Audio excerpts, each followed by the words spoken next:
Dear friends and family, this is my survival note to the world. Where others choose not to survive this, and I understand why, I choose to survive. I have chronic fatigue syndrome, or CFS, or otherwise known as myalgic encephalomyelitis, ME, or systematic exertion intolerance disease. The last one makes the most sense to me.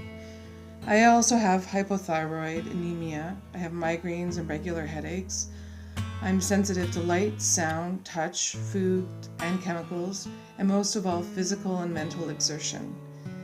This all comes from having an autoimmune disorder called central sensitivities disorders. I live in a world where my condition is misunderstood and thought of as lazy, fat, and an attention seeker. I have spent 30 years being told it's all in my head and being treated with depression, anxiety, and even personality disorder. The good news, I finally got a proper diagnosis. The bad news is it has no cure, no treatment, and no future. There are times I get depressed, absolutely, because I'm sad. I'm sad because this life is barely a life.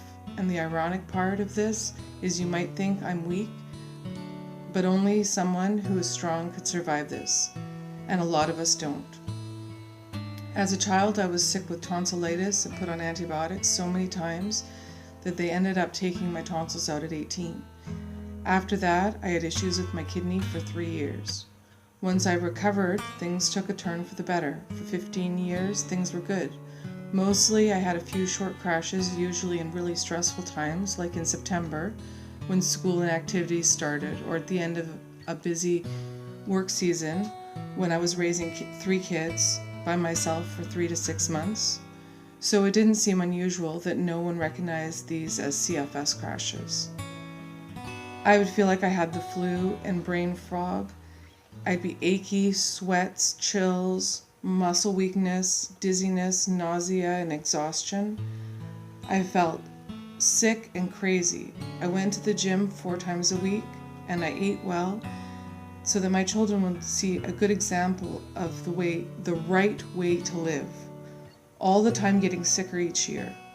December 7th, 2014, I had my first long, obvious CFS crash, and it lasted 4 months, with the illness crippling me. Over the next year, I was sent to 4 different mental health professionals, all diagnosing me with different mental illnesses, and at the end of the year, and multiple failed treatments including anti-anxiety pills, antidepressants, antipsychotics, and even biofeedback and craniosacral therapy, my family doctor made a flippant comment that I might have CFS. The funny thing about that is that I self-diagnosed myself with that when I was a teenager, because what teenager needs caffeine pills to function normally?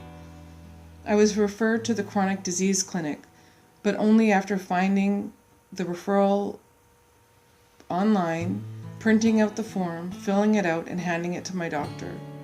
After receiving my acceptance, I had to wait 2 years to get into the clinic. My reality is undeniably difficult. 9 months of cycling through getting my period, overlapping with at some point with an infection, and then I crash, where I have flu-like symptoms again, aching, headache, migraines, sweats, extreme fatigue, muscle weakness, dizziness, and brain fog. I forget appointments, even with reminders. I forget words, my history, and even to pick up my kids.